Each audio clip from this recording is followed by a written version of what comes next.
What's up, everyone? So today we have this 30-inch mower that we are replacing the spindles on. I have a video on that. In fact, I pretty much told you should not be doing what I've been doing. However, I do have to replace the spindles on this one because the housings are cracked. But that's not the point of this video. The point of this video is, as I mentioned in the other one, each one of the spindles have 4 bolts that screw into the aluminum base. The deck itself is steel that we're looking at right now, but the part that the deck screws into is actually aluminum, and part of how it's held together are these bolts. It's a weird system, but that's aluminum. Aluminum and steel, if you're unaware, are different metals, and they don't like each other when they get corroded. But then over the course of time, they get married and they just basically never want to leave each other. They basically just kind of weld themselves together. So I was able to take out 7 of the 8 by taking some MAPP gas, getting the screw and the spindle very, very, very, very hot, and then dousing it with cold water. I don't mean douse it like I mean like douse it until you don't see any more steam. It needs to be cold. So hose I have right there, water's turned on, you get the point. However, there is a stubborn one. We do have one that's annoying. There's bound to be one that's always annoying. So yeah, what we need to do is we're going to try to remove it because I don't feel like having to drill that. Now this is going to be a little annoying, but this is what we're going to have to do. We need to weld a nut on it because a nut is going to be the new head of the bolt, because as you can tell, it's broken. Snapped right off, no matter how much heat I put onto it.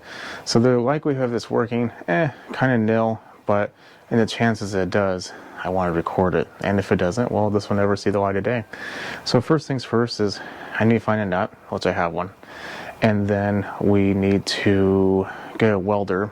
I need to weld it.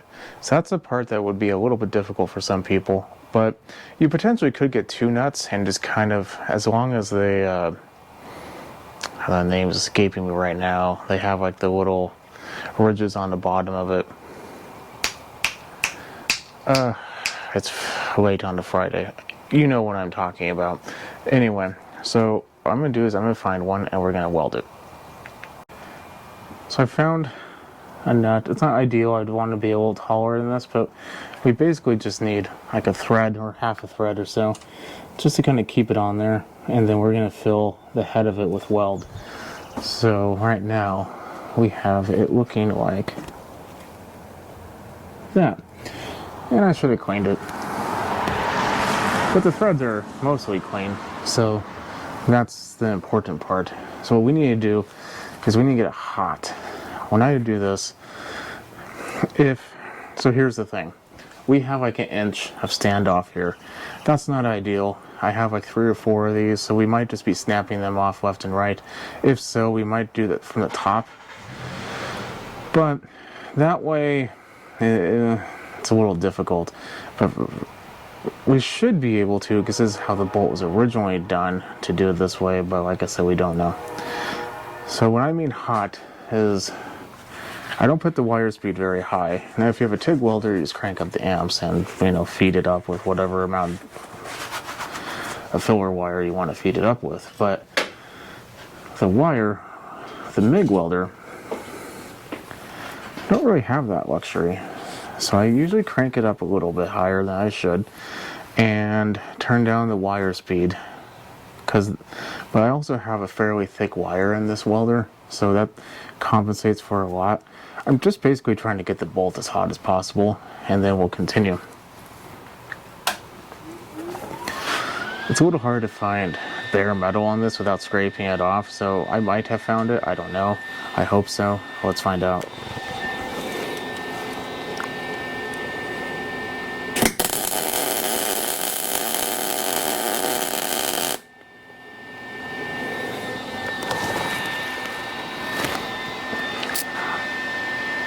That was plenty hot. So, now that's done, we'll turn that off. I'm going to turn the wire's feed back where it should be. We're going to let that cool. But more importantly, we need to start taking or adding some heat to the other end. And I kind of just formed the head a little bit, but there's still plenty of working wrenching space, so that's fine. But basically what we're trying to do is this. We're trying to heat up the metal. Hot metal expands, and basically what's in there is just like a solid level of corrosion. It's preventing us from taking this out. Well, if we can get it hot and then cool it rapidly, then we can go ahead and potentially break that bond. And if we can break that bond, we can ever so carefully take that bolt out and hopefully not have to drill anything. So I'm going to take this a little bit further outside, and then, in fact, I'll show you. I'm going to heat up the top of the stud right there. Now, that comes with a problem. If it was steel, I can heat steel up with a sidewinding torch, no issue. Get it red hot, quench it, which basically means put water on it, and it probably would work. Aluminum, however, has this tendency of getting hot and doesn't turn red. It just gets hot. And you think you're okay, and then all of a sudden it literally just melts in front of your eyes. I don't want... Anyway, where were we? So what I'm going to do is I'm going to get that hot, but I don't want it to go blop. Blop, blop would be a $230 part, and I don't feel like having to deal with that. Or you can build it up with TIG weld and carve it out and spend a lot more time. So what I'm going to do is I'm going to get it hot, and then I'll quench it, and hopefully everything works the way it should.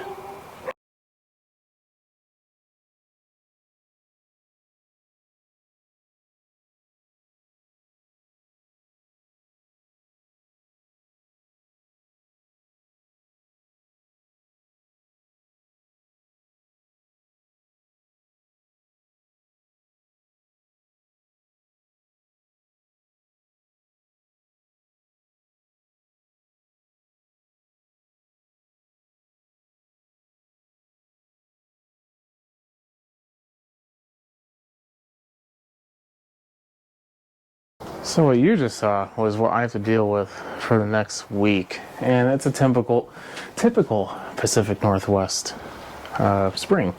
So, you know, it rains, it shines, it rains, it shines. It's just how it works here. So let's go ahead and recap. I got the bolt red hot, doused it, quenched it. Then I did the same thing on the other side one more time. Then I took a hammer and hit both sides while it's hot. And then I let it cool. Then I took the hammer again while it's cold, hit it. Then I took the torch, got the other end hot again, and quenched it. So there's really not a whole lot more we can do. If it's going to come out, it's going to come out.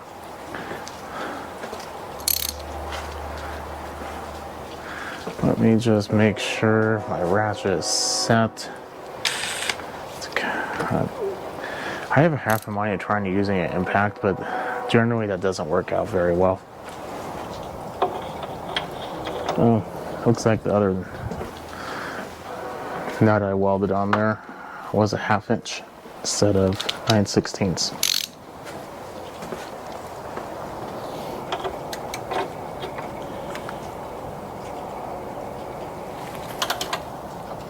Oh, I thought I saw it too. Yep, no. Well, I guess lucky for me, this is probably not going to be on the internet anytime soon, but why am I talking? Out of some miracle, I think the corrosion on the end, or maybe the bolt is just so nasty that it's hard to weld. I just keep breaking off the end. So I decided to go more towards the base of the bolt. Just last ditch effort with a pair of vice grips. And it moves.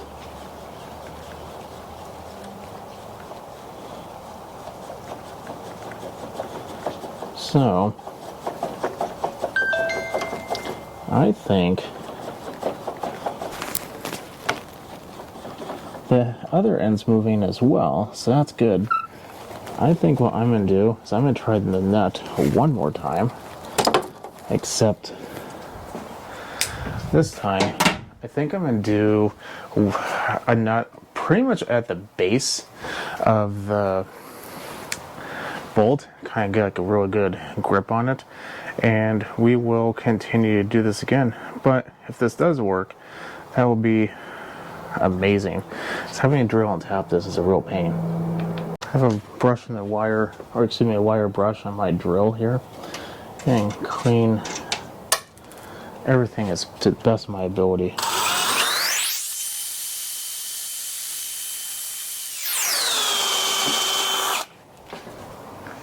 Okay, that is thoroughly cleaned. The other time I used like a little hand brush, so maybe it just wasn't clean enough. Very good possibility. So now, let's go ahead and grab the welder, and we'll try this again. I think we will quench it, just because, well, we'll try it. We'll see if it moved at all. If it doesn't move at all, then we will quench it. If it does move, then we'll try it without doing it. But I'm pretty good in my thought that it's going to move. And just in case, I'm going to do the same thing to the other side, just to make sure we don't have any gunk on this end.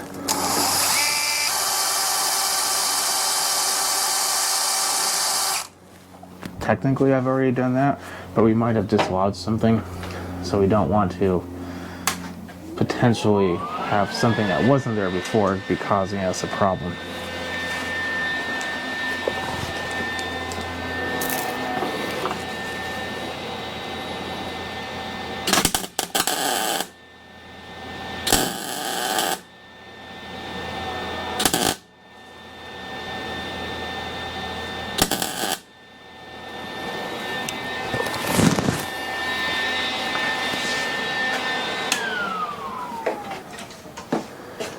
There we go.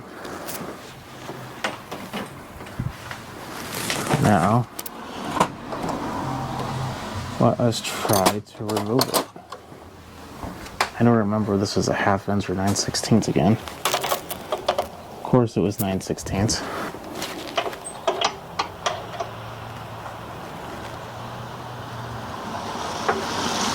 It wants to come out. It just is a little hesitant.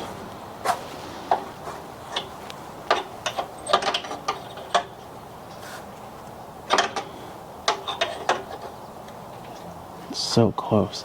It's like it gets stuck, like right there. Oh.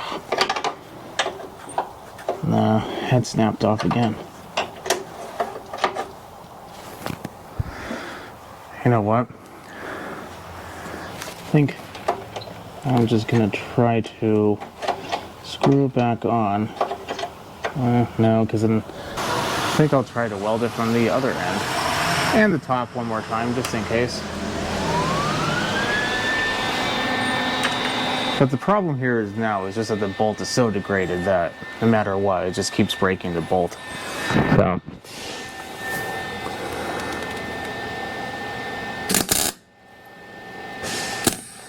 Oops.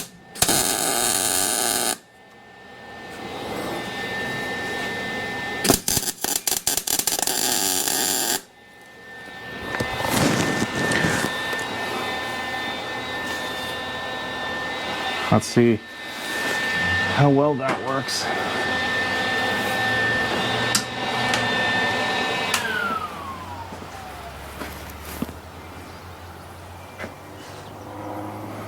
I don't think I'm going to be able to use the wrench anymore, but let's try the vice grips.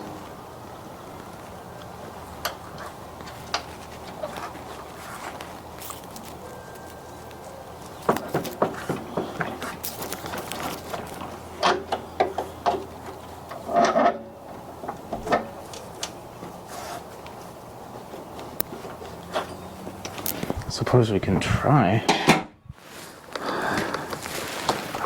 Screw it. Let's just try the impact. Why don't we? We might as well.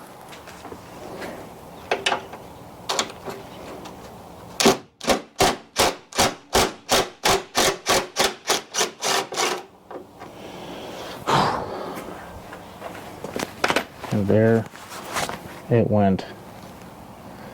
Finally able to get out. Just took the impact. That makes sense. But yeah, this didn't exactly go as smoothly as I was hoping. But here's the thing. Have you ever tried to drill and tap or try to drill out a bolt? Well, it's not insanely difficult. Let me tell you some of the pitfalls of it. If you don't go dead center of the and start drilling, you're gonna mess it up.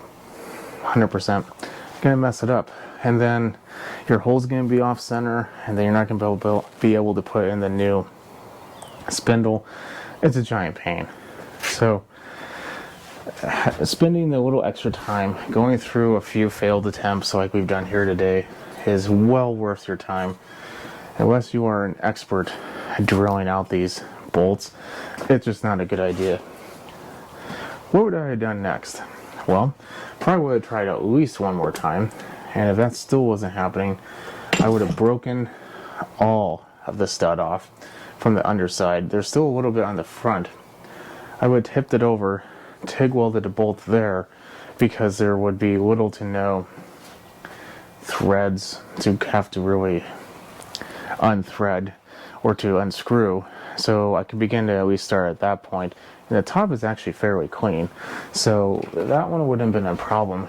The material on the top doesn't go through the same conditions, let's say, as the material on the bottom. The material on the bottom gets wet, water gets trapped in there, and then dirt and grass juice and all kinds of just nasty junk. So the bottom is usually going to be the most degraded, and that's what we ran into. So as you can understand, the main reason why I do this is because, or the main reason why I don't like doing this is because they keep breaking. So if you're replacing a spindle and you have to remove the nuts, or excuse me, the bolts, try this. But at the very, very beginning, before you do anything, heat up the spindle nuts and the spindle. Try to get them as hot as you can from both ends, quench them, and hopefully you'll be as lucky as I was and only have to do this to one. In some occasions I've had to do it to all 8, and it wasn't fun. It took a long time. But yet again, one slip up of your drill is going to result in a whole bigger issue, and you don't want to deal with that nonsense. I'm going to leave you at that. So, I'm not a metal worker, of course, but this is the way I remove these stubborn bolts. If you like what you see, keep watching, subscribe, follow me on Instagram at SmallEngine101. If you have any questions about what we've done here today, leave a comment below. If this helped you out at all, definitely put a thumbs up. That helps me out a lot. And I'll see you on the next video. You have a good day.